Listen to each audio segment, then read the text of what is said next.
अब 3 दशक बाद अब वो मुकाबला बहुत साफ है और वो सांप्रदायिक फांसीवाद आज इस कदर हिंदुस्तान में हावी है तो आप कह सकते हैं कि भारत का लोकतंत्र, भारत का संविधान एक तरह से हम आखिरी सांस गिन रहा है।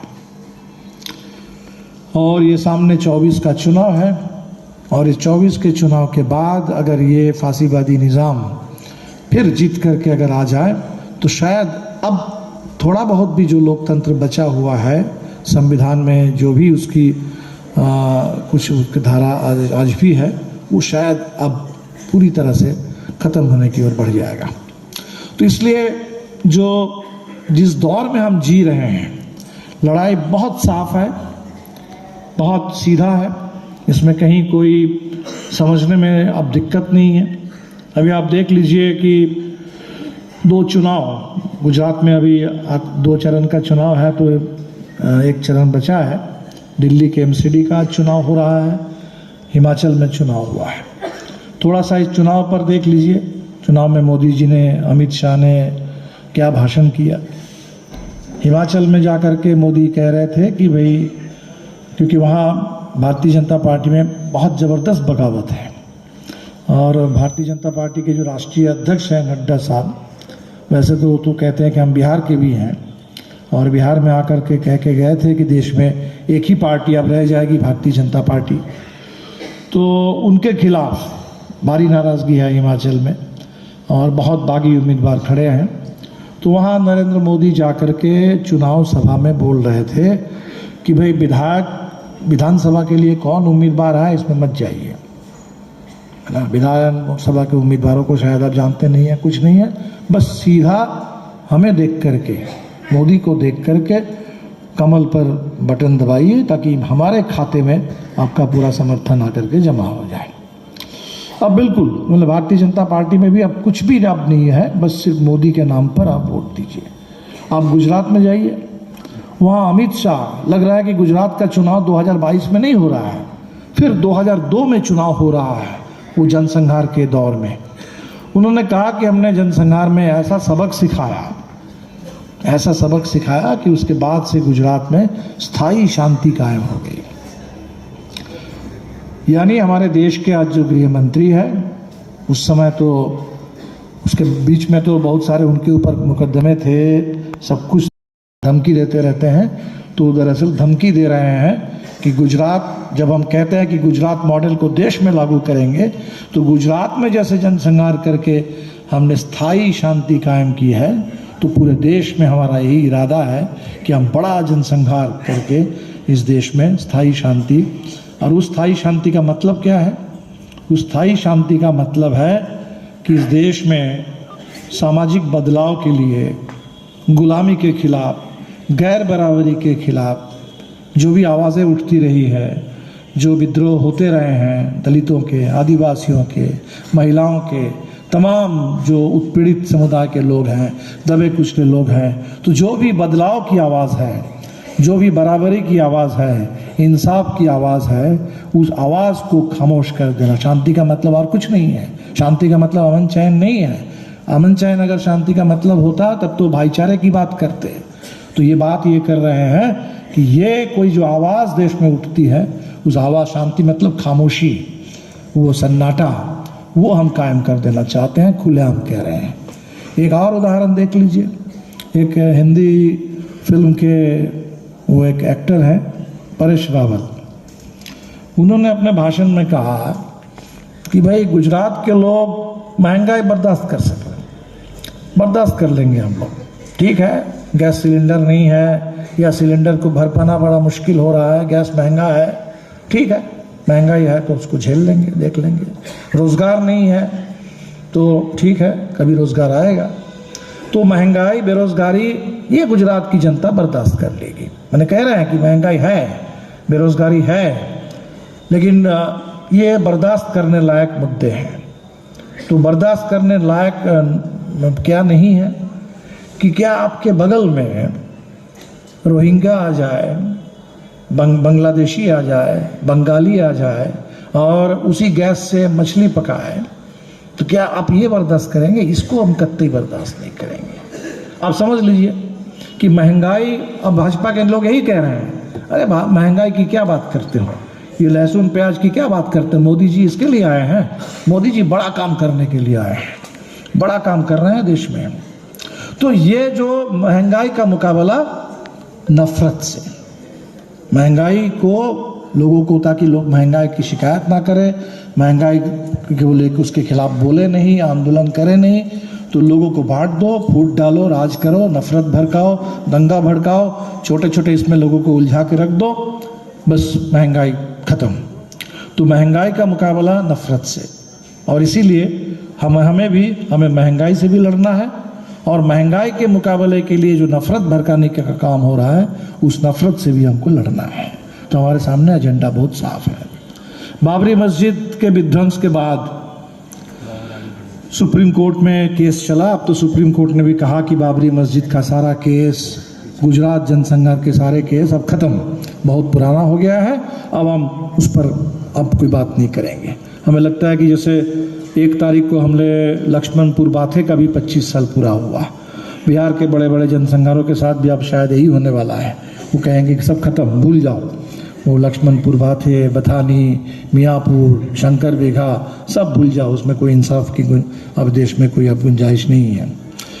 तो उस समय आपने देखा होगा कि सुप्रीम कोर्ट ने जो आखिरी इस पर एक वर्डिक्ट दिया था, तो उसमें सुप्रीम कोर्ट ने माना था कि ये बाबरी मस्जिद को गिराना देश के कानून के साथ बहुत बड़ा खिलवाड़ है, ये बहुत बड़ा अपराध था। तो बहुत बड़े अपराध के रूप में इसको चिन्हित करते हुए भी कोर्ट ने ये सोचा और कहा, लेकिन फिर भी एक कुछ बड़ा हिंदू सेंटिमेंट है, उसको देखते हुए कि चलो ये जो ज़मीन है ये मंदिर निर्माण के लिए हम दे देते हैं, और मस्जिद के लिए वैकल्पिक ज़मीन 5 एकड़ हम दे देते हैं, वहाँ बना लो।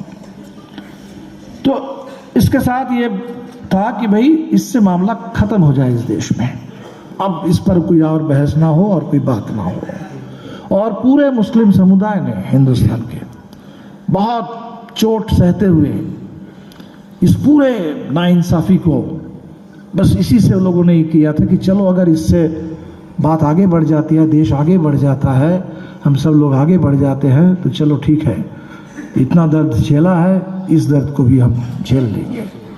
लेकिन अब भारतीय जनता पार्टी क्या कर रही है? अब भारतीय जनता पार्टी का वो जो नारा था उस समय बजरंग दल वाले देते थे, विश्व हिंदू परिषद वाले, कि अयोध्या तो झांकी है, काशी मथुरा बाकी है। अब वो उस बाकी में लग गए हैं, और बाकी की जो फहरिस्त है वो बहुत लंबी होती जा रही है। वो काशी मथुरा पता नहीं और कहाँ कहाँ, ताजमहल, कुतुब मीनार, आप चले जाइए कर्नाटका में, वहाँ टीपू सुल्तान के मज़ार, जहाँ भी जो भी मिल जाएगा, अभी वो लंबी हो रही है। एक कानून बना था पार्लियामेंट में 91 में, जिस समय बाबरी मस्जिद वाला ये पूरे अयोध्या की मुहिम, उनका रथ यात्रा चल रही थी और दंगे हो रहे थे, तो उसी दौर में सुप्रीम कोर्ट पार्लियामेंट में कानून बना कि अयोध्या एक अपवाद है, यहाँ झगड़ा है, तो इसको हम अलग से देखेंगे, लेकिन इस देश में बाकी जितने धार्मिक पूजा स्थल है, उपासना स्थल है, तो उसके लिए कानून बन गया कि 1947 के 15 अगस्त जब देश को आज़ादी मिली, तो उस वक्त जिस उपासना स्थल का जो चरित्र था, जो मंदिर था वो मंदिर ही रह जाएगा, जो मस्जिद है मस्जिद, जो गिरजाघर है वो गिरजाघर, इसमें कोई अदला बदली, इसका चरित्र परिवर्तन नहीं होगा। ये तय हुआ। अब ये सुप्रीम कोर्ट गए हैं, सुप्रीम कोर्ट ने अभी सरकार से पूछा, वो कह रहा है कि भाई ये गलत कानून बना है, ये गलत कानून बन गया है, इसमें क्यों नहीं बदलाव होगा, इसमें बदलाव होता रहेगा। तो इसकी पूरी कोशिश है कि पूरे कानूनन हम पूरा माहौल बना दे ताकि ये जो पिटारा है खुल जाए, और जहाँ भी स्थानीय स्तर पर, कहीं भी स्थानीय स्तर पर, राज्य स्तर पर, राष्ट्रीय स्तर पर हंगामा करने और पूरे देश को एकदम उलझाने का हमें पूरा रास्ता मिल जाए। अभी आप देख लीजिए कि सुप्रीम कोर्ट में और भी कुछ बड़ी बहसें हो रही है। संविधान पीठ वहाँ बैठा है और संकेत बहुत खराब आ रहे हैं। संकेत क्या आ रहा है जैसे अभी चुनाव जब भी हो तो चुनाव मतलब चुनाव आयोग,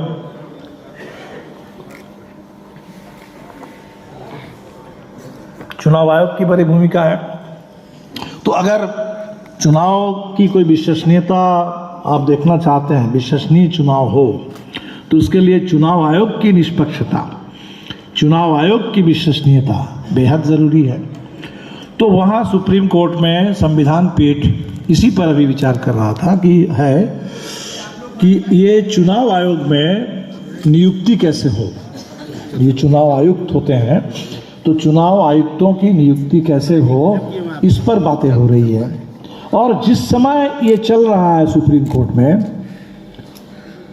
सरकार ने सुप्रीम कोर्ट को ठेंगा दिखाते हुए उसी समय उन्होंने एक अधिकारी को, पता नहीं गुजरात कैडर के हैं या किस कैडर के हैं, तो 24 घंटे के अंदर जिस पद पर वो थे, किसी मंत्रालय के सचिव थे, तो उनसे एक तरह से वो वॉलंटरी रिटायरमेंट उनको दिलवा करके 24 घंटे के अंदर उनकी नियुक्ति हो गई कि वो चुनाव आयुक्त बन गए। और चुनाव आयुक्त जब बन गए, आप देखिएगा जरूर कैलकुलेशन यही होगा कि 24 के चुनाव आते आते ही आगे वो मुख्य चुनाव आयुक्त भी बन जाएंगे। मतलब चुनाव आयुक्त पूरी तरह आप सरकार के गिरफ्त में, उसके जेब में है।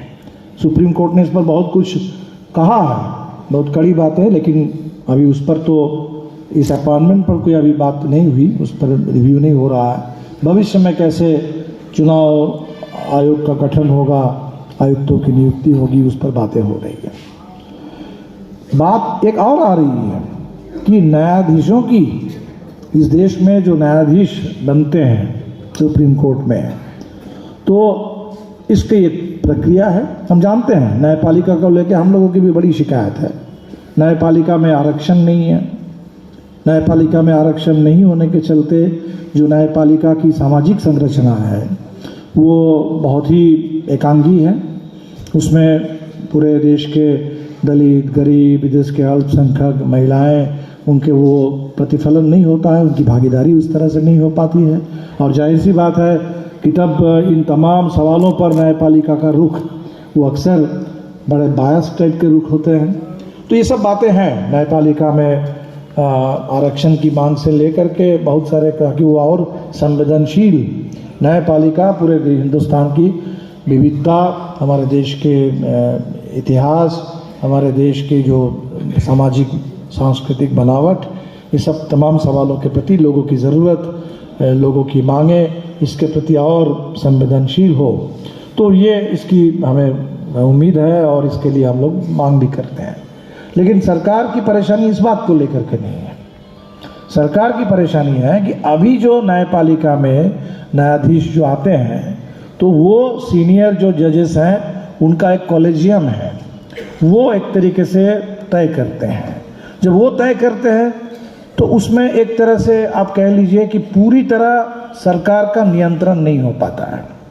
वो एक निष्पक्ष तो न भी कहिए, हो सकता है कि ये जो हमने कहा कि सामाजिक एक तरह का उसमें असंतुलन है, वो असंतुलन तो रह जाता है, लेकिन फिर भी कम से कम सरकार के नियंत्रण से मुक्त होकर के थोड़ा बहुत न्यायपालिका की एक तरीके से जो उसकी एक आज़ादी है वो थोड़ा बरकरार रहती है। अब सरकार इसको बदल देना चाहती है और खुलेआम अभी वाइस प्रेसिडेंट हैं, उन्होंने कहा, लॉ मिनिस्टर कह रहे हैं कि इसको बदल करके हम एक कमीशन बनाएंगे। कमीशन उन्होंने बना दिया था, उसको सुप्रीम कोर्ट ने खारिज किया था कि ये गलत है, तो लेकिन वो फिर उसको अब कानून बदल करके उसको लाने की कोशिश कर रहे हैं। इसका मतलब कि अगले एक आध साल के अंदर पूरे देश का चुनाव आयोग और देश की पूरी न्यायपालिका पर उनकी पूरे कंप्लीट टाइट एक गिरफ्त बन जाए, वो पूरे उनके पकड़ में रहे, उनके जेब में रहे, इसकी पूरी तैयारी हो रही है। और तब आप समझ लीजिए इसके बाद अगर चुनाव भी हो, अक्सर हम लोग कहते हैं कि भाई आपातकाल, वो घोषित आपातकाल था या घोषित आपातकाल है, सही बात है, लेकिन वो घोषित था तो घोषित आपातकाल की कुछ सीमा होती है, उस पर लोगों की नज़र थी। घोषित आपातकाल के खिलाफ देश दुनिया में चर्चा थी और देश में दबाव था, और आपातकाल को इसीलिए इंदिरा गांधी को आपातकाल को हटाना पड़ा। और 77 का जो चुनाव हुआ तो आपातकाल को हटा करके तब जाकर के चुनाव हुआ, आपातकाल के दरमियान नहीं, आपातकाल की स्थिति में चुनाव नहीं हुआ। अब जो अघोषित आपातकाल है तो ये स्थायी आपातकाल है, इस एक तरह से इसकी कोई सीमा नहीं है, इसका कोई पूरे देश में स्थायी आपातकाल है, चिरस्थायी बंदोबस्त एक नया सिरे से कर दिया। और अगला जो चुनाव होने वाला है ये इस आपातकाल के ही समय में, आपातकाल की स्थिति में, आपातकाल के दरमियान ये चुनाव होगा। इसलिए आप समझ सकते हैं कि कितना कठिन है। तो इस कठिन चुनाव की हम तैयारी कर रहे हैं, पूरा मुल्क तैयारी कर रहा है। चुनाव इसलिए हम कह रहे हैं कि अभी भी चुनाव है, लोग इसकी सोच रहे हैं कि कैसे छुटकारा मिले, कैसे ये जो फांसीवादी निज़ाम ने कब्जा जमा लिया है, इस कब्जे से देश को आज़ाद कैसे कराएं, संविधान को आज़ाद कैसे कराएं, लोकतंत्र को कैसे हम आज़ाद कराएं, लोगों के जो पूरे ज़िंदगी है उस पर जिस तरह से इन्होंने एक अपना दबदबा कायम कर दिया है, उससे कैसे हम लोगों को बचाएं। इसीलिए चुनाव सिर्फ चुनाव के लिए बात नहीं कि चुनाव में लोग ये सोच रहे हैं कि अगर 77 के चुनाव में जैसे इंदिरा तानाशाही से हिंदुस्तान को छुटकारा मिला था, क्या 24 के चुनाव में हम इसी तरह से मोदी के इस हिटलर शाही से, इस निज़ाम से हमको छुटकारा मिल सकता है कि नहीं। ये पूरे देश की ज़बरदस्त एक आकांक्षा है और बन रही है। लेकिन ये चुनाव हम बिल्कुल समझ सकते हैं कि ये सिर्फ चुनाव एक सामान्य चुनाव नहीं होगा, बहुत एक ज़बरदस्त होगा और हमें उसकी तैयारी में हम लगे हैं। तो देश की नज़र बिहार पर, बिहार का जो चुनाव था 2020 में, हमने उस चुनाव को एक आंदोलन जैसा बना दिया था, रोज़गार के लिए नौजवानों का आंदोलन।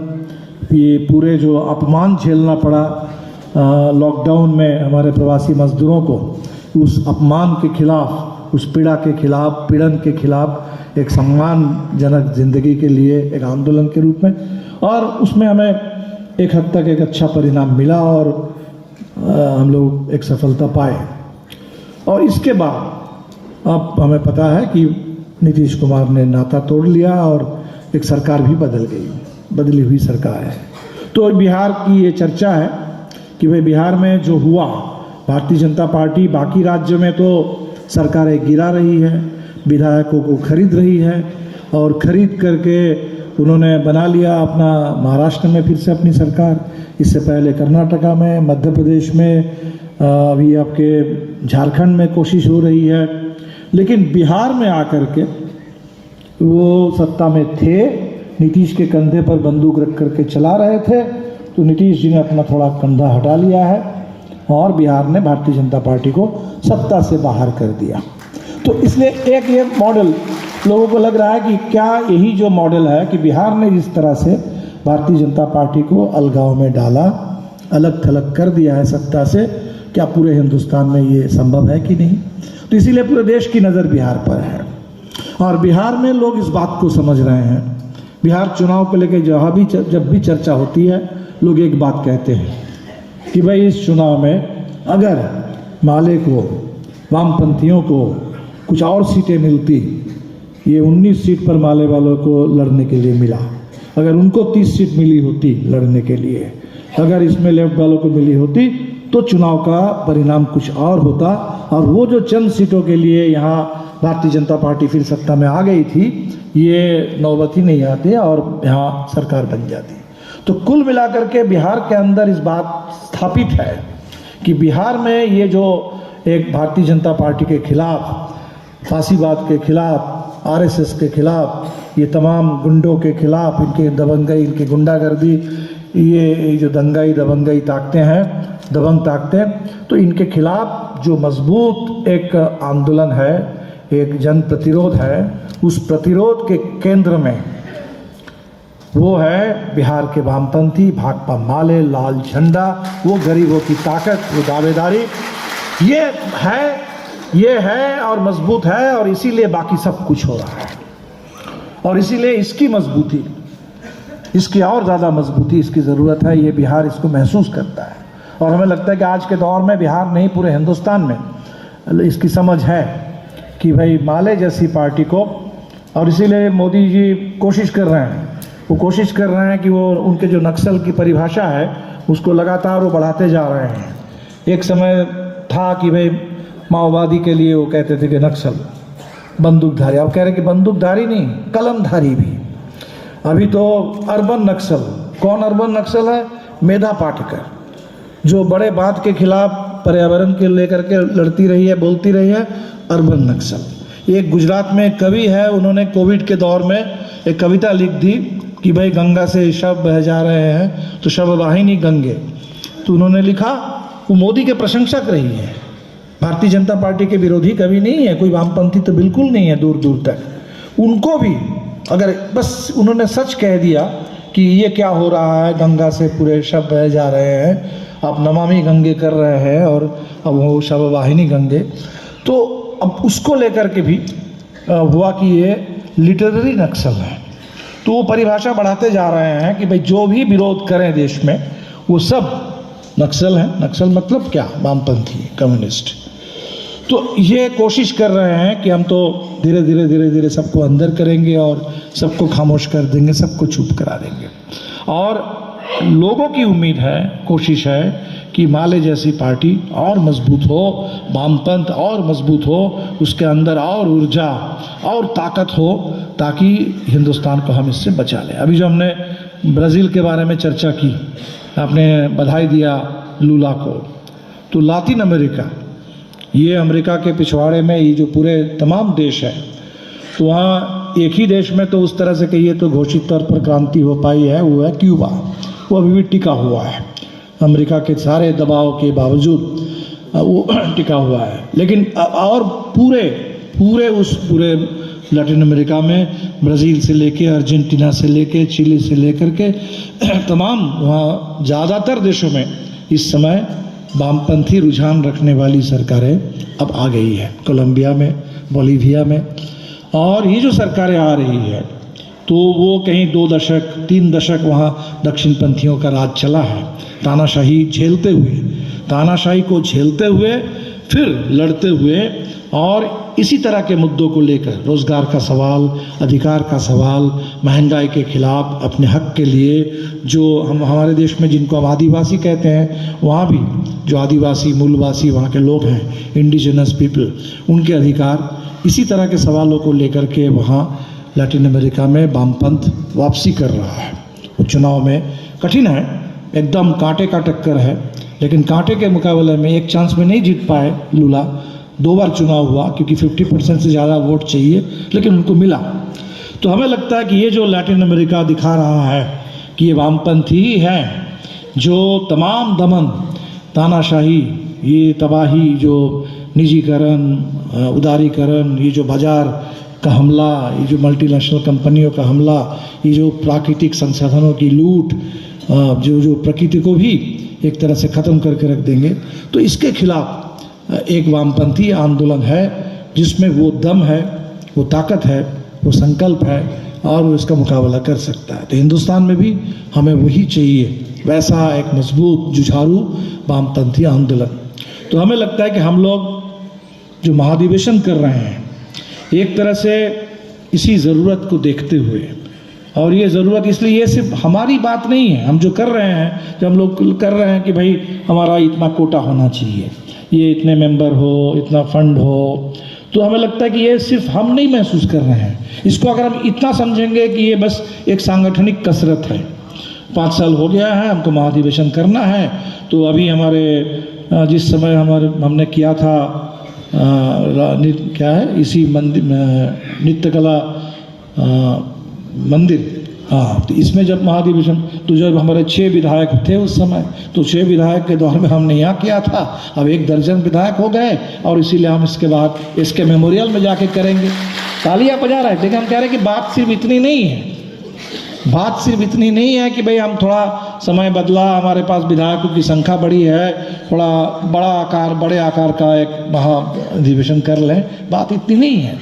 बात है कि उस समय भी भाजपा की सरकार थी, लेकिन वो वाजपेयी वाली सरकार थी, अब भाजपा के भी अगर तुलना अगर करना चाहे तो आज आपको लगेगा कि भाजपा की सरकार तो कुछ भी नहीं थी उस समय। वो इंडिया शाइनिंग के नारे लगा रहे थे और लोगों को उस समय भी लूट रहे थे, ठग रहे थे, किसान आत्महत्या कर रहे थे, सब कुछ था, गुजरात जनसंहार हुआ। लेकिन वो आज जो जिस दौर में हम हैं इससे अब तुलना करेंगे तो लगेगा वो कुछ भी नहीं था उस समय।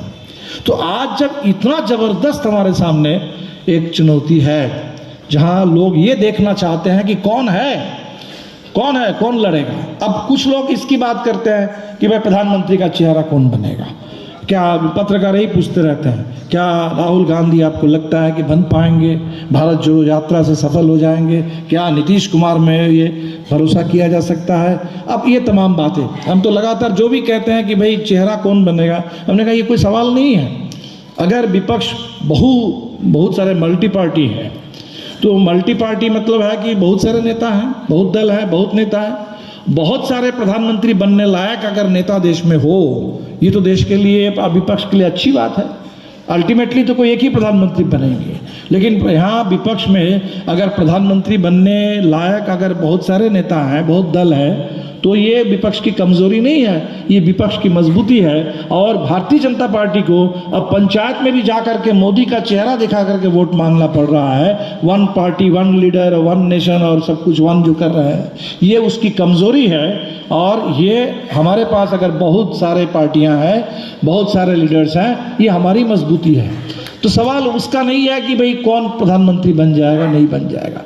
सवाल लोग समझ रहे हैं कि भाई पार्टियों के जोड़ तोड़ से, पार्टियां तो साथ सताती है, जब परिस्थिति बनती है तो कभी अलग भी हो जाते हैं, कभी साथ भी आ जाते हैं।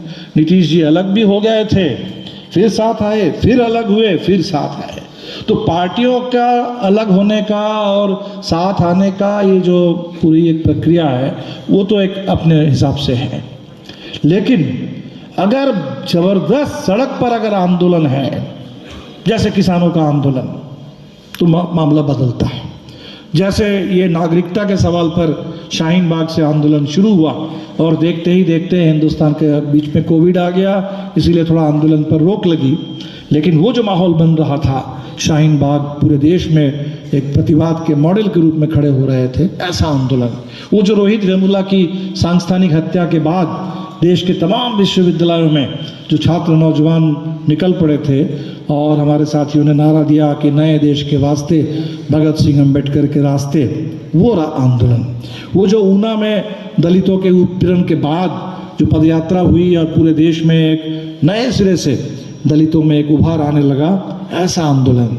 जो दिल्ली में गैंग रेप की घटना थी 2012 में, और उस सामूहिक बलात्कार के खिलाफ, हत्या के खिलाफ पूरे देश में, देश के तमाम महिलाओं में, आम लोगों में जितना ज़बरदस्त एक जागरण पैदा हुआ, वैसा आंदोलन। तो वैसे आंदोलन भी लोग देखना चाहते हैं कि वैसे आंदोलन अगर नहीं होंगे, वो आंदोलनों का ही दबाव है, आंदोलनों का ही वो माहौल बनता है जिसमें मुश्किल परिस्थिति में भी सारे धांधलियों के बावजूद चुनाव वैसे आप नहीं जीत पाते। चुनाव तब आप जीत पाते हैं जब ज़बरदस्त एक जन दबाव है, जनता की आकांक्षा है। मंजू जी कह रही थी कि एक पूरा उत्सव का माहौल है, एक सिर्फ आंदोलन नहीं, एक उत्सव जैसे जब जनता में माहौल बनता है कि हम जीत ही लेंगे, लड़ लेंगे, जीत लेंगे, तब जाकर के आप बड़े मुश्किल से उनके तमाम जो धांधली है, हर तरह के गड़बड़ी करते हैं, उसके ऊपर आप हावी हो जाते हैं, आप जीतते हैं। तो हमें लगता है कि लोग हमें माले को इसी की पार्टी के रूप में जानते हैं, देखना चाहते हैं। अभी जो सरकार बदली, नई सरकार बनी, तो हमारे सामने सवाल आया। कुछ लोग कह रहे हैं कि भाई माले वाले क्यों नहीं मंत्रिमंडल में शामिल हो जाते हैं, कुछ शामिल हो जाए और वहाँ जाकर के कुछ अच्छा काम करें, अच्छी बात है। तो हमने कहा कि हमें लगता नहीं है कि भाई वहाँ जाकर के हम कोई एक मंत्रालय मिलेगा और उस मंत्रालय के ज़रिए हम बहुत कुछ कर पाएंगे, क्योंकि हमारा काम दूसरा है। हमें जो बड़ा काम करना है कि ये जो बिहार के अंदर बदलाव की जो आकांक्षा है, बदलाव की जो लहर है, तो वो जन दबाव, वो जन आंदोलन, उसको बनाए रखना, उसको बढ़ाना, ताकि उसमें तब हम एक मंत्रालय के नहीं, वो तो हम तो पूरी सरकार पर जनता का इतना दबाव हम बना देंगे तो हम तो पूरे सरकार से काम करवा लेंगे। तब हमें उस काम को करना है। और अभी जो रिपोर्ट आ रही है कि सरकार तो बदली लेकिन प्रशासन वैसा ही है, समाज वैसा ही है, थाने पुलिस वाले वैसे ही हैं, पूरे देश में भारतीय जनता पार्टी की उसकी तिक्रम है, उसकी साजिश है और इसीलिए घटनाएं वैसे ही घट रही है। अब देखिए एक के बाद एक, चाहे वो बुलडोज़र की बात करिए, ये हत्या बलात्कार की बात कर लीजिए, अपराध की बात करिए, या जो धीरेन्द्र जी बता रहे थे कि गरीबों के घरों में अंधेरा फैलाने की ये जो साजिश है। पहले तो कहते थे कि हम उजाला लाएंगे, बिजली देंगे, बिजली के नाम पर वोट मांगते थे और अभी बिजली काट रहे हैं। पहले कहते थे कि हम लोगों को हमने इतना राशन दिया, इतना खिलाया, और आप कह रहे हैं कि ये रेवड़ी बांटना हम नहीं कर पाएंगे। तो ये जो पूरा कभी उसके नाम पर भी वोट लेते हैं और कभी जब सत्ता में आ जाते हैं तब आकर के बिजली पानी सब काट देना, तो लोगों को एक तरह से इसमें अंधेरा में डुबो देना, इसकी साजिश कर रहा है। तो ये सब कुछ जो हो रहा है इसके खिलाफ तो बड़े आंदोलन की ज़रूरत है और हम उस आंदोलन को कर रहे हैं। हमारे सामने इसको लेके और विधानसभा में इसी बात को बोलेंगे। तो हम एक ऐसी पार्टी हैं, बाकी पार्टियां वो अलग है, बाकी पार्टियों से लोग ये उम्मीद नहीं करते, लोग उनको आंदोलनों की पार्टी नहीं समझते हैं, उनसे समझते हैं कि ये नेता है, कुछ संसाधन है, कुछ वोट बैंक है, कुछ सामाजिक पहचान है, फलाना जाति का इसका उसका वोट उनको मिलता है, ये लोग मिल करके कुछ करेंगे तो कुछ कर लेंगे। वहाँ जब राजनीति की लोग बात करते हैं वो एक तरह से जोड़ तोड़ की राजनीति की बात करते हैं, उसमें लोग बहुत विचारधारा की बात भी नहीं करते, उसमें लोग बहुत जन आंदोलन की बात नहीं करते। और जब आंदोलन की बात करते हैं जैसे किसान आंदोलन, वो अक्सर लोग कहते हैं कि इसमें कोई राजनीति नहीं है, इसमें कोई राजनीति नहीं है, हर तरह के लोग आ गए हैं, किसान आंदोलन कर रहे हैं। माले ही एकमात्र पार्टी है, माले एकमात्र पार्टी है जिसकी दोनों जगह जो भी देश में आंदोलन हो रहे हैं हर आंदोलन में हम हैं, मजबूती के साथ है। और अब हमने तय कर लिया कि देश के अंदर ये जो संसदीय राजनीति भी है, ये जो पूरे संघर्ष का है, उसमें भी हम मजबूती के साथ हस्तक्षेप करेंगे, उसके अंदर रहेंगे। तो हमारी पहचान ये दोनों जगह और दोनों को अगर हम नज़दीक लाएंगे, दोनों को जोड़ देंगे, तभी जा करके हम इस फांसीवाद को, जैसे आपने देखा लातिन अमेरिका का हमने उदाहरण दिया कि जनता जब चल पड़े और तय कर ले, वो सब सारा दमन झेलते हुए भी, जितनी लंबी लड़ाई हो, 20 साल 30 साल, कम झेला नहीं लोगों ने, 30 साल। वहाँ साल्वाडोर आलेंदे एक वामपंथी राष्ट्रपति बने थे चिले में और CIA ने साजिश करके उनकी हत्या करवा दिया। उसके बाद लंबा तानाशाही का दौर चला और उस तानाशाही के दौर में लगभग कोई लोकतंत्र बचा ही नहीं था। और उस देश में अब करीब 50 साल बाद फिर चुनाव जब होते हैं, एक नौजवान वामपंथी नेता वो चुनाव जीत करके देश के राष्ट्रप्रधान बनते हैं। और बात अब होती है कि भाई संविधान भी ऐसे बदल दो ताकि ये तानाशाही दोबारा कभी लौट के ना आ सके, संविधान से भी तानाशाही के तमाम संभावना को खत्म कर दो। जैसे हमारे देश में भी बात होगी कि हमारे संविधान में वो सब जो कुछ प्रावधान है जिसके बल पर ये आपातकाल थोपा जाता है, ये सब संविधान से हटाओ ताकि दोबारा इस देश में आपातकाल जैसे कोई मामला ना बन सके। तो ये सब कुछ वामपंथी कर सकते हैं। तो हमें इसीलिए ये जो महाधिवेशन है, ये देश की परिस्थिति की ये जो मांग है उसका जवाब है। तो हमारा महाधिवेशन ऐसा होना चाहिए जिससे सिर्फ हमें न लगे कि भाई ठीक है पार्टी कुछ आगे बढ़ी है, जिससे पूरे देश को लगे कि अगर वहाँ तानाशाही है, अगर ये RSS वाले साजिश कर रहे हैं तो इस साजिश का मुंह तोड़ जवाब देने के लिए भी हिंदुस्तान में ताकतें मौजूद है, वो मजबूत हो रही है और वो तैयार है लड़ने के लिए। ये संदेश हमको देना है और ये पटना में करके पूरे देश को ये संदेश दे देना है। महाधिवेशन करेंगे हम यहाँ हॉल के अंदर करेंगे, रैली करेंगे गांधी मैदान में और इसका वीडियो जाएगा पूरे देश में, इसका मैसेज जाएगा पूरे देश में। और ये पूरे देश के तमाम जो ताकतें जो ये छुटकारा पाना चाहती हैं कि भाई कैसे इन ताकतों से हमको छुटकारा मिले, इस साजिश से, इस पूरे गुलामी के इस दौर से, तो वहाँ हमको जाना करना है। तो हमें लगता है कि हम इस हिसाब से अगर तैयारी करें तो ठीक बिल्कुल मंजू जी ने सही कहा, तब एक उत्सव के रूप में, तब ये प्रतिरोध का उत्सव, जनता का उत्सव, उस उत्सव वाले हिसाब से उसके लिए जितनी पदयात्रा करें, बैठकें करें, उस हिसाब से तैयारी कीजिए। इसको सिर्फ कोई जैसे आप कह रहे हैं कि भाई कमेटी में कुछ लोग लगते नहीं हैं, तो कुछ लोग लगते नहीं हैं, कुछ लोग लग नहीं पाते हैं, कुछ उम्र की बात भी है, कुछ मान लीजिए तबीयत की भी बात है, कुछ खेती बाड़ी घर परिवार की भी बात है, तो सब कुछ मिलाते हुए करना है तो आता है, ऐसा होता है।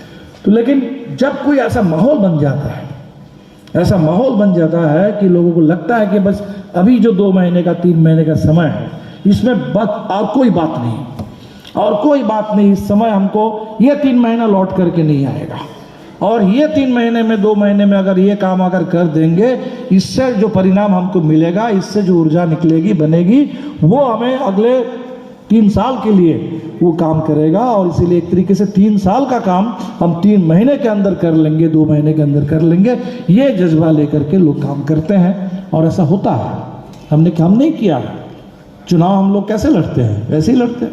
कोविड के दौर में परेशान थे लोग, लॉकडाउन की मार सब कुछ झेलते हुए, लेकिन जब चुनाव आया और गठबंधन बना, हम लोग तैयारी किए, तो हमने तो देखा कि लोग कहीं भी, कोई भी साथी उस समय निष्क्रिय नहीं थे, सब लोग लगे हुए थे, बिल्कुल लगे हुए थे। और जब यहाँ हमारे 12 विधायक बन गए, तो समझिए कि तमिलनाडु में जाकर के हम देख रहे हैं कि वहाँ भी दूसरी पार्टियों से लोग माले में आके शामिल हो रहे हैं, पूरे देश में उसका उत्साह आ गया।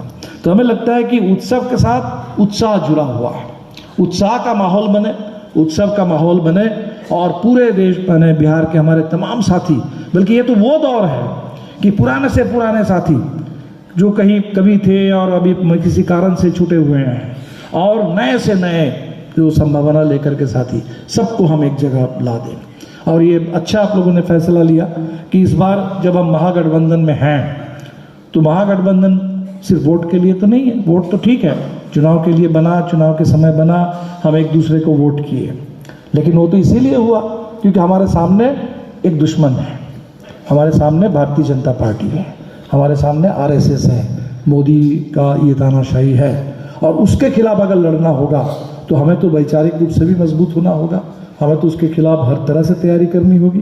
तो हमें लगता है कि महागठबंधन के अंदर भी जो भी पार्टियां हैं, उनके आम लोगों में भाकपा माले के प्रति सहानुभूति है, समर्थन है, और सहानुभूति समर्थन है तभी तो चुनाव में लोगों ने वोट भी दिया। तो इसीलिए हमारे सामने बड़ा दायरा है, महागठबंधन के हिसाब से देखिए तब भी, और वैसे भी पूरे बिहारी समाज को देखिए, पूरा हमें नहीं लगता है कि बिहार में आप कहीं भी चले जाइए तो माले के लिए सहानुभूति है, समर्थन है, लोगों में उम्मीद है। तो उस पूरी सहानुभूति को, उस पूरे समर्थन को, उम्मीदों को हमें बटोरना है, और बटोर करके एक ऐसा नज़ारा प्रस्तुत करना है जिससे एक लोगों में भरोसा जगे।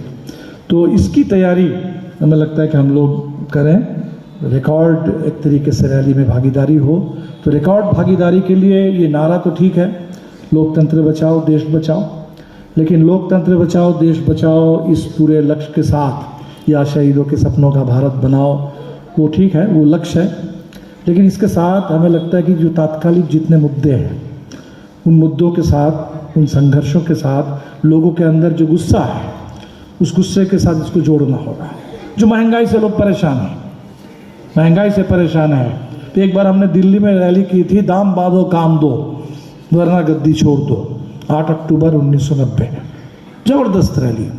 हम लोगों को उतना अंदाज़ा ही नहीं था कि उस समय आईपीएफ के दौर में कि इतनी बड़ी रैली हम कर सकते हैं। हम लोग तो जो सोच रहे थे, जो कोटा हमने बांटा और जो तय किया, और पता चला कि उससे कई गुना लोग आ गए हैं, और उससे दिल्ली में हम लोग कमज़ोर थे, बहुत कुछ तैयारी भी नहीं कर पाए थे उस पूरे आने जाने में, और वहाँ दिल्ली में दुर्घटना में कई कुछ साथी शहीद भी हो गए, लेकिन तब भी सब कुछ वो करते हुए हमने देखा कि एकदम ज़बरदस्त रैली हो गई।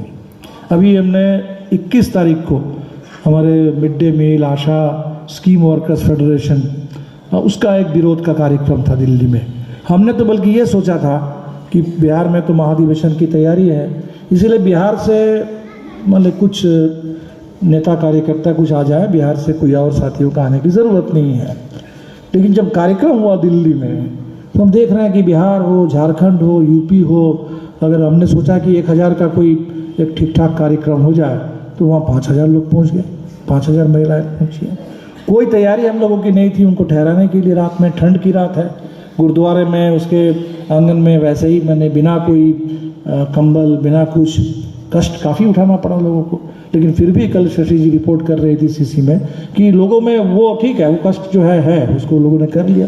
लोगों में उत्साह है कि हम लोग दिल्ली आए और दिल्ली आकर के अपनी पूरी आवाज़ को बुलंद किए। तो हमें लगता है कि आज ये महंगाई के खिलाफ, और ये जो महंगाई वो कह रहे हैं कि महंगाई है और महंगाई जनता बर्दाश्त कर लेगी, लेकिन वो नफरत भड़का करके वो कह रहे हैं कि इसको बर्दाश्त करोगे क्या? कोई बंगाली आके मछली बनाए, कोई रोहिंगा आ जाए, ये आ जाए, वो आ जाए। तो लोगों को बांट करके, नफरत भड़का करके, हिंसा भड़का करके वो चाह रहे हैं कि आप महंगाई को भूल जाए। तो महंगाई मतलब हम सिर्फ महंगाई की बात ना करें, महंगाई के साथ साथ ये जो नफरत और ये दोनों का जो रिश्ता है, तो इस पर अगर बात करें तो हमें लगता है कि ये रैली महंगाई के खिलाफ एक बड़ी रैली होगी। बेरोजगारी जो चरम पर है, और इसीलिए ये जो बेरोजगारी चरम पर है, ये मिड डे मील वाले वहाँ पहुँच रहे हैं, इसका क्या दिखा रहा है? ये दिखा रहा है कि भाई ये इतने काम करती हैं महिलाएं आशा में, आपके मध्याह्न भोजन में, और उस काम का कोई सम्मान नहीं है, काम का कोई सम्मान नहीं है, उसके लिए कोई उनको जीने लायक कोई वेतन, उसका कोई प्रावधान नहीं है। तो ये जो हमारे आयरला में भी जो बात आई कि हमें काम दो, दाम बांधो, काम दो और काम का पूरा दाम दो, काम का पूरा दाम दो, तो ये जो काम पाने, काम करने का अधिकार और काम का एक सम्मान, काम के लिए सही हमको जीने लायक वेतन मिले, तो इस रैली को हम इसकी रैली बना दें। जो हमारे किसान अभी सम्मेलन हुआ विक्रमगंज में, और उस सम्मेलन में उससे पहले एक यात्रा निकली थी कि एमएसपी और खाद्य सुरक्षा, किसान को फसल की पूरी कीमत मिले। अभी कुणाल जी दिखा रहे थे कि भोजपुर में कोई एक पोस्टर निकला, कोई एक किसान ने कहा कि हम 2012 से या कब से धान नहीं बेच पा रहे हैं, और इस बार भी अगर नहीं बेच पाएंगे तो हम आत्महत्या कर लेंगे, तो आत्मदाह कर लेंगे। तो आत्मदाह, आत्महत्या तो कोई रास्ता नहीं है, लेकिन ये दिखा रहा है कि किसानों में इन सवालों को लेकर के भारी असंतोष है, और ये असंतोष जो है, तो किसान के धान बिक्री हो, उनको कीमत मिले, ये सारे मुद्दे हैं, उसको लेकर के हम रैली करें।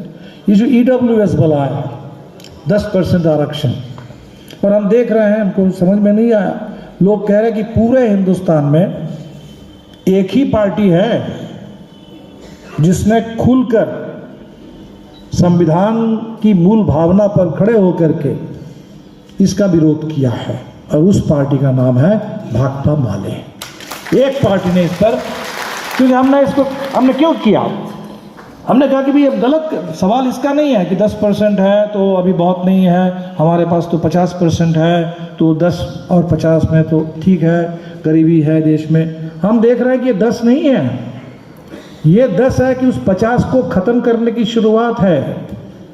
ये 10 बढ़ेगा, वो 50 घटेगा, और उसके बाद आरक्षण का पूरा आधार बदल दिया जाएगा। और आरक्षण का आधार संविधान कहता है कि इस देश में सामाजिक गैर बराबरी है, और आज नहीं, ऐसी व्यवस्था बना दी गई, ऐसी व्यवस्था बना दी गई सदियों से कि व्यवस्था बदलेगी नहीं। उनकी कोशिश यही है कि इसी व्यवस्था में आपको जीना है।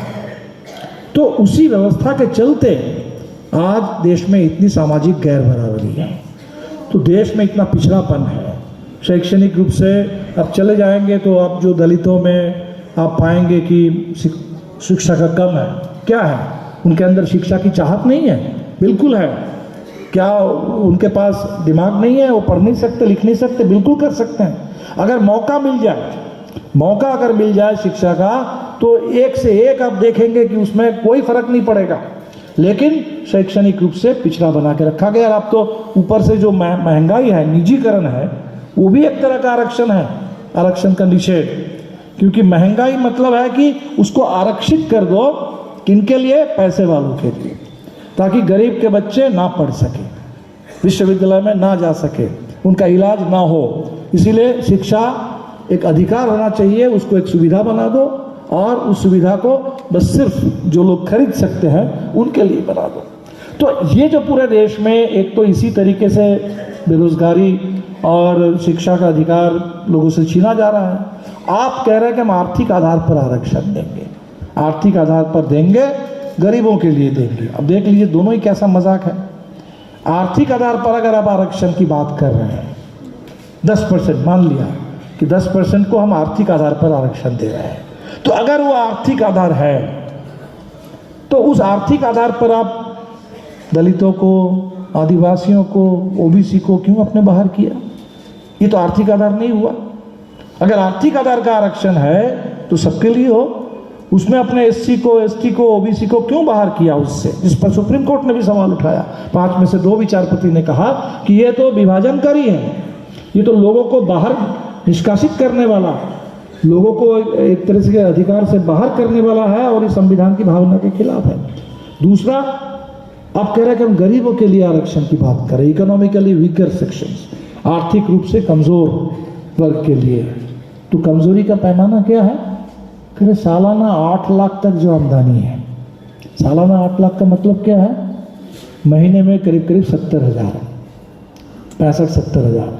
हिंदुस्तान में कितने लोगों के पास, कितने परिवारों के पास महीने में 70,000 की कमाई होती है? सरकार के आंकड़े देख लीजिए, लोग कह रहे हैं मुश्किल से 3% परिवार है, मुश्किल से 3%, 4% परिवार है जिनकी आमदनी महीने में 70,000 से ऊपर, सालाना 8 लाख के आसपास। तो इसका मतलब आप जो कर रहे हैं वो गरीबों के लिए नहीं कर रहे हैं, आप तो सबके लिए कर दिए हैं। सबके लिए मतलब, और उसमें जो जहाँ सबसे ज़्यादा गरीबी है, सबसे ज़्यादा गरीबी तो दलितों में ही है। सबसे ज़्यादा आर्थिक रूप से अगर कमज़ोर आप देखना चाहते हैं तो दलितों में, आदिवासियों में ही मिल जाएंगे, वो तो ओबीसी में, अति पिछड़ों में मिल जाएंगे। तो जहाँ अगर गरीबी अगर आपको देखना था तो आप वहाँ देखते। और गरीबी का मुकाबला करना है, तो अपने प्रस्ताव में सही कहा कि ये आरक्षण कोई गरीबी उन्मूलन वाली योजना नहीं है।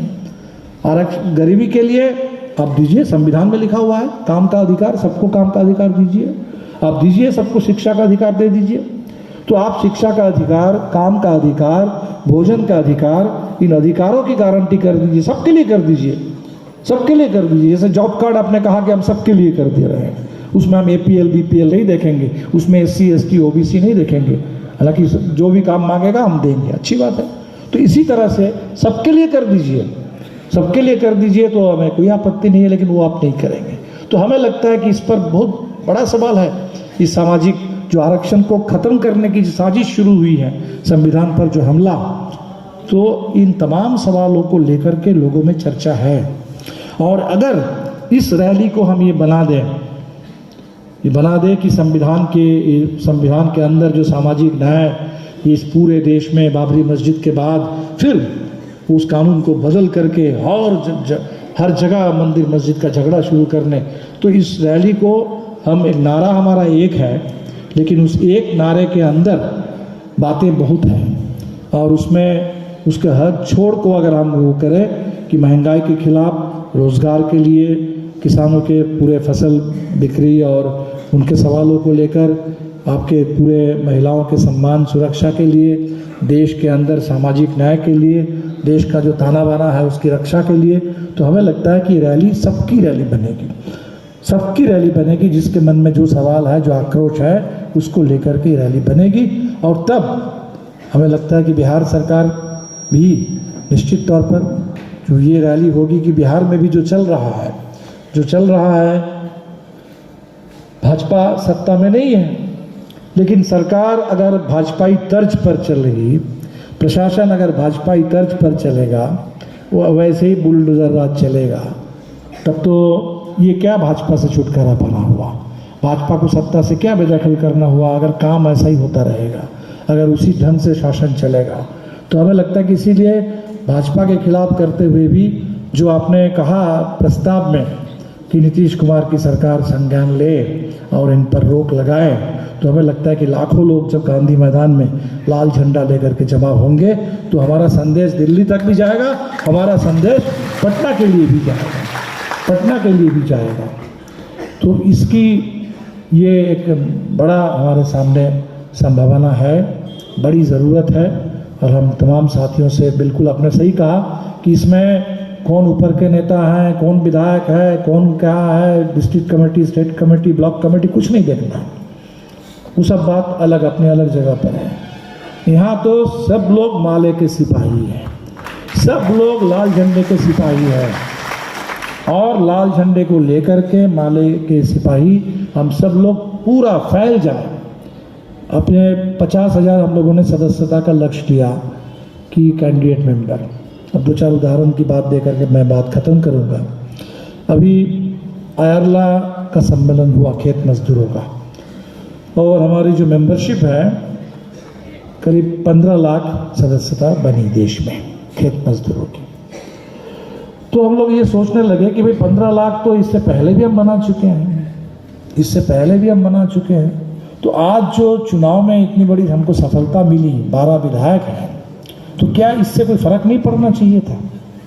बना और मुस्लिम नौजवान बिल्कुल बड़ी तादाद में वो ये उम्मीद रखते हैं कि इंसाफ मंच बढ़ेगा, और ये जो पूरे सरकार की साजिश है, NIA की साजिश है, ये पूरे देश में हमें प्रताड़ित करने की जो पूरी मुहिम है, इसके खिलाफ हमें न्याय का संघर्ष तेज करेंगे।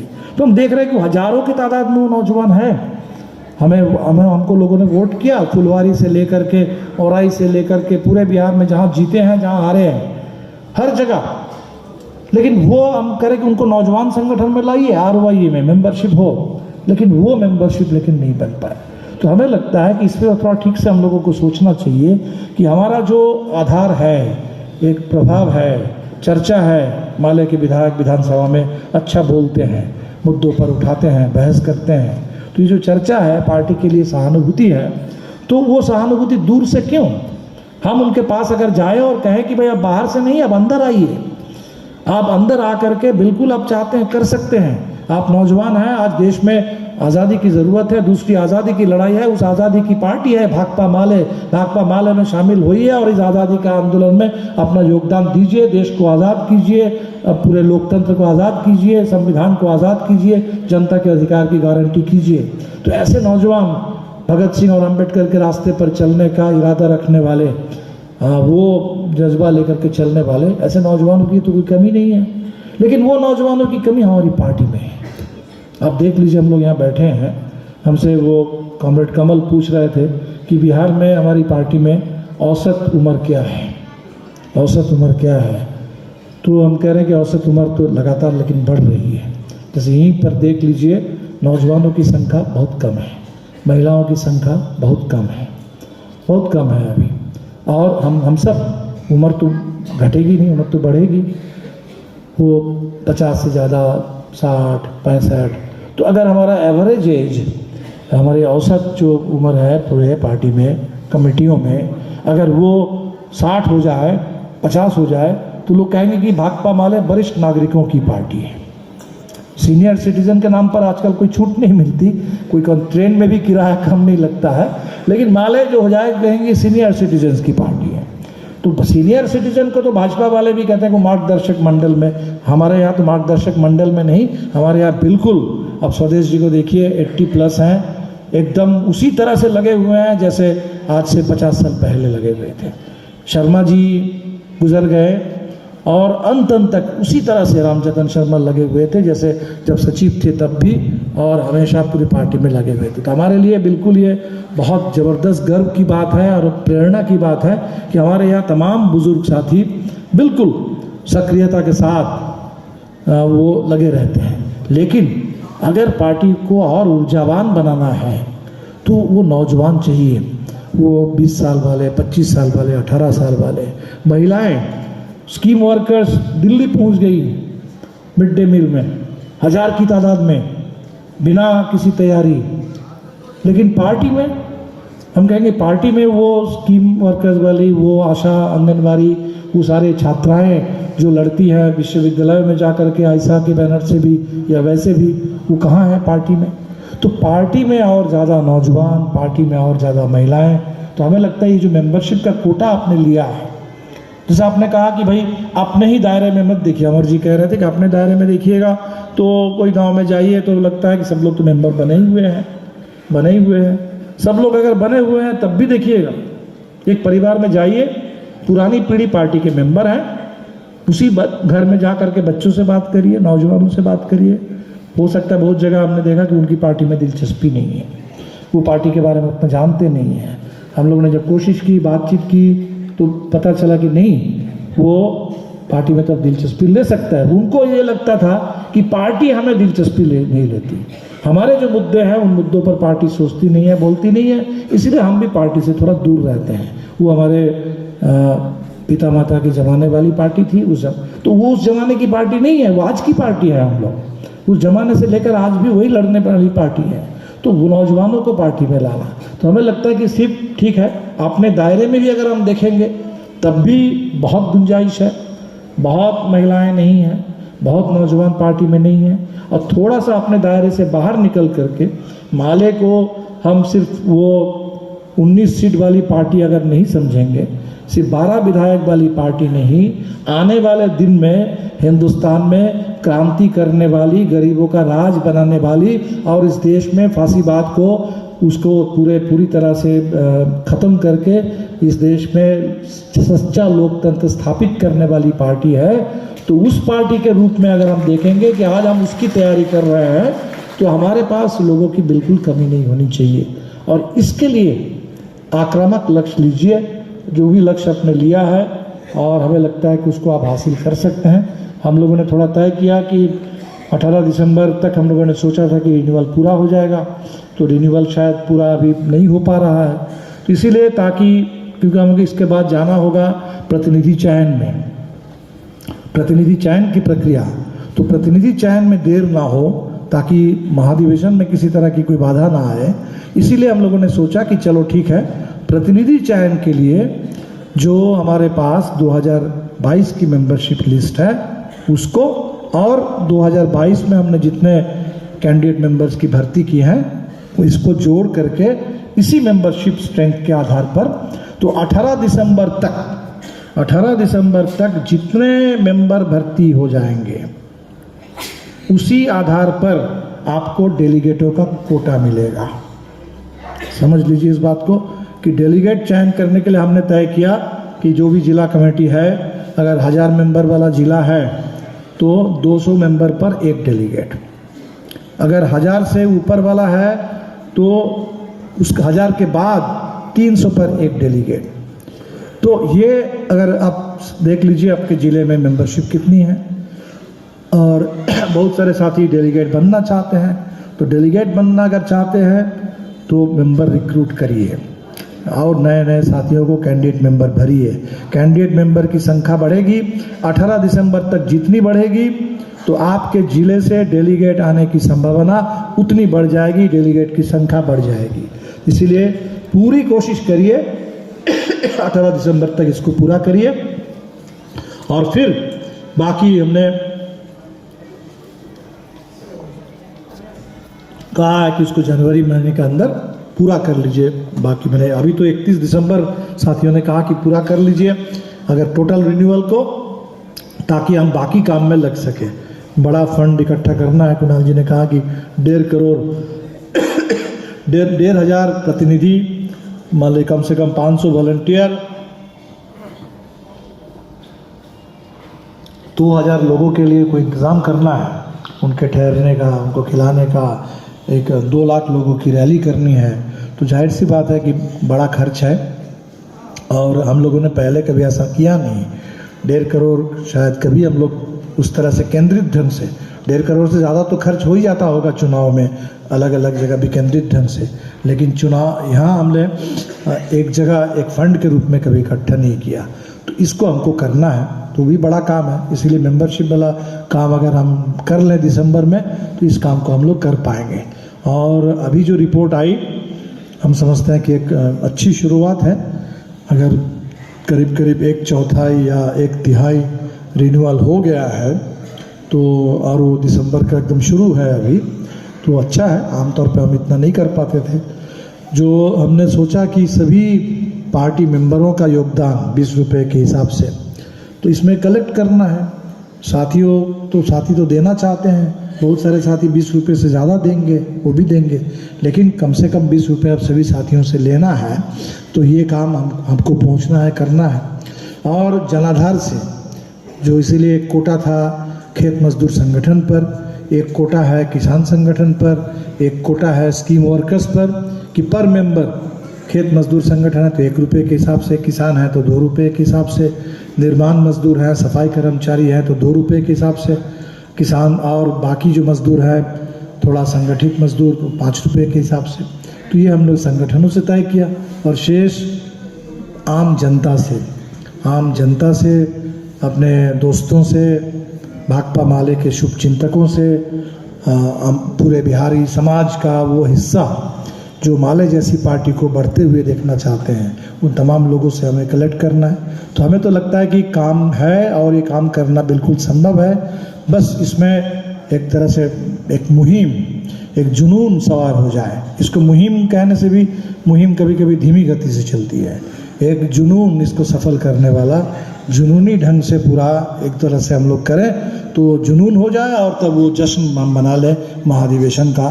तो ये काम अगर हम लोग कर लेंगे तो एक ये जंग है, जंग को जीतने के लिए एक अपने अंदर वो जज्बा है, ताकत को बढ़ाना है।